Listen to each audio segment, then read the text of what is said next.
गज़ा से आखिरी पैगाम आया है, वो पैगाम सुनकर जाइएगा। गज़ा से पैगाम आया है कि हमने आप लोगों का बहुत इंतज़ार किया मगर आप लोग नहीं आए और अब मुलाकात जन्नत में होगी। अल्लाह हाफिज़। गज़ा के इस आखिरी पैगाम के बाद बात करने की हिम्मत नहीं है कि कैसे क़यामत वाले दिन इन छोटे छोटे बच्चों का सामना किया जाएगा, कैसे इन बच्चों के सामने हम सीना तान कर खड़े होंगे। 158 मुल्कों की ये जो आवाम है, ये जो सिपा सलार है, ये जो हुक्मरान है, इन बच्चों का कैसे सामना करेंगे। जब इनके हाथ होंगे और हमारे गिरेबान होंगे तो हम इतनी हिम्मत नहीं रखते होंगे कि इन बच्चों से अपने गिरेबान भी हम छुड़वा सके।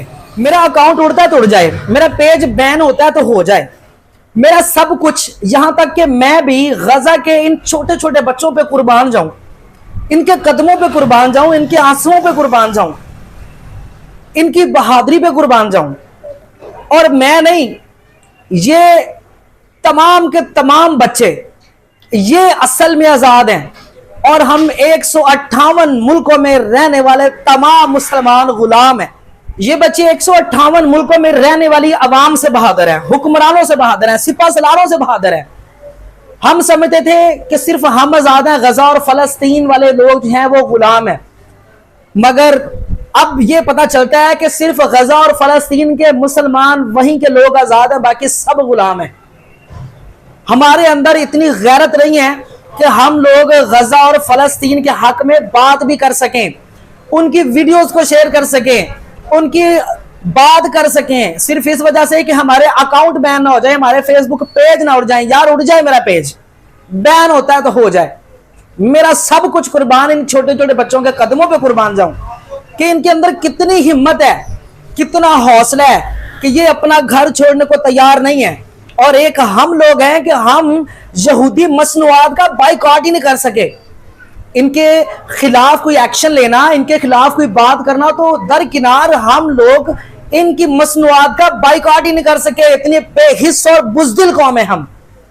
अभी रात की बात है, मैं और मेरा एक दोस्त हम रात के एक रेस्टोरेंट पे गए, वहां पे खाना खाने के लिए। तो खाना खाने के बाद उसमें कोल्ड ड्रिंक जब हमसे पूछे कि कौन सी पियेंगे, उसने ऑफर की कि आप कोल्ड ड्रिंक में कोक लेंगे या स्प्राइट लेंगे। तो हमने उसके आगे हाथ जोड़े कि खुदा का वास्ता है कि आप इन चीजों को छोड़ दो यार, कोई और चीज ले आओ, किसी इस जगह पे कोई ड्रिंक ले आओ। एक निजी कंपनी की ड्रिंक हमने मांगी कि यार वो ले आओ, तो उसने कहा कि यार वो हमारे पास नहीं है, कस्टमर वो पीता ही नहीं है। अभी ईद पे हमने 300 से जायद कॉटन जो पैक्ट हैं वो हमने उसी कंपनी के मंगवाए थे कि यार लोग शायद वो वाली कंपनी की बोतल पी लेंगे। जब हम ऑफर करते थे वो कंपनी तो उसका नाम सुन के लोग कहते हैं कि यार कोक स्प्राइट लेके आओ। मतलब वो छोटे छोटे बच्चे हैं, ये जो हवा में उड़ रहे हैं, ये जो इनके जिस्म के टुकड़े जो इकट्ठे किए जा रहे हैं, ये आपकी कोक स्प्राइट और इन मसनूआत जो आपने खरीद कर इस्तेमाल किए हैं, उन्हीं पैसों से ये बम बनाए गए हैं, उन्हीं पैसों से ये गोलियां खरीदी गई हैं, उन्हीं पैसों के साथ ये सारा असला और ये मवाद ये इन बच्चों पे इस्तेमाल हो रहा है। इतनी बेहिस्स कौम है हम, इतने घटिया तरीन लोग हैं कि उसी KFC के सामने जाके गाड़ी लगाते हैं जिस गाड़ी के पीछे फ्री पैलेस्टाइन का एक स्टिकर लगा हुआ है। गाड़ी के पीछे स्टिकर लगा हुआ फ्री पैलेस्टाइन और गाड़ी KFC के आगे खड़ी की है और मैकडॉनल्ड के आगे अंदर जाके खड़ी की है। असल में वजह यह है ना कि जो लोग KFC और मैकडॉनल्ड जाते हैं उनको गजा और फलस्तीन का नहीं पता कि वो क्या है, और जो गजा और फलस्तीन को जानते हैं उनको KFC और मैकडॉनल्ड का नहीं पता। तो मैं इस बात पे बड़ा हैरान हूं कि जिन गाड़ियों के पीछे फ्री पैलेस्टाइन फलस्तीन गजा को आजाद करने के स्टिकर लगे हुए पीछे, वही गाड़ियां मैंने मैकडॉनल्ड और KFC के सामने खड़ी हुई देखी हैं। तो मैं सोचकर हैरान हूं कि 158 मुल्कों के सिपा सलार इस वक्त तमाशा देख रहे हैं इन छोटे छोटे बच्चों का। तो बरोज़े क़यामत इन बच्चों का सामना कैसे करेंगे? इन अफवाज का क्या फायदा? ये गौरी मिसाइल, ये F-16, JF-17, ये जितने भी तैयारे हैं, ये गौरी मिसाइल हैं, ये जितने भी मिसाइल हैं, इन मिसाइलों का क्या फायदा? ये फिर पाकिस्तानी अवाम पे मार दिए जाएं, ये हम पे मार दिए जाएं, क्योंकि हमसे ये जुल्म बर्बरियत नहीं देखी जाती। या फिर ये इसका सद्देबाब किया जाए कि हुक्मरानों से गुजारिश है कि आप ऐसा नहीं कर सकते, आपकी मजबूरियां होंगी, आपके कोई मामला तो होंगे इंटरनेशनल लेवल पे, आप पाकिस्तानी अवाम को, हम लोगों को भर भर के गाड़ियों में, जहाजों में आप हमें गजा भेज दें, फिर कम से कम हम उनके साथ जाकर शहीद तो हो जाएं। शहीद होकर हम अपना नाम उस फहरिस्त में तो लिखवा लें कि मौला हमने इनके लिए जो कर सकते हैं हमने किया, हमारे पास वो मामलात, वो ताकत, वो पावर नहीं थी कि हम इनके हक में कुछ कर सकते। हम तो रोना रो सकते हैं कि मौला तू कुछ कर दे, तू किसी के दिल में ऐसा कुछ जज्बा पैदा कर दे, कुछ सलाहुद्दीन अय्यूबी के नक्शे कदम पे चलने वाले, कोई सिपा सलार के दिल में, कोई मौला करीम तू ही कोई उसके दिल में को डाल दे कि वो ही उनके लिए कुछ कर दे।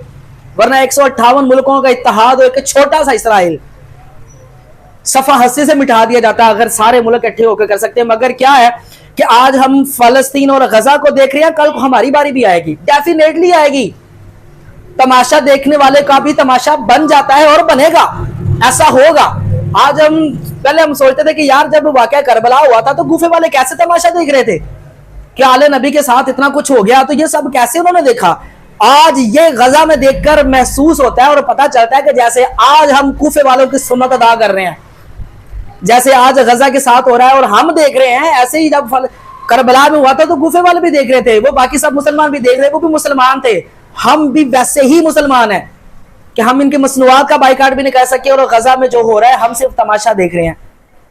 अगर आप ऐसे लोगों में शामिल नहीं हैं तो वीडियो को ज्यादा से ज्यादा शेयर कीजिएगा और अपना हिस्सा भी फलस्तीन और गजा के लोगों के लिए आवाज उठाने में शामिल कीजिएगा और दुआ कीजिएगा अल्लाह तबारक तआला को गैब से मदद फरमाए और इन लोगों को फतह नसीब फरमाए।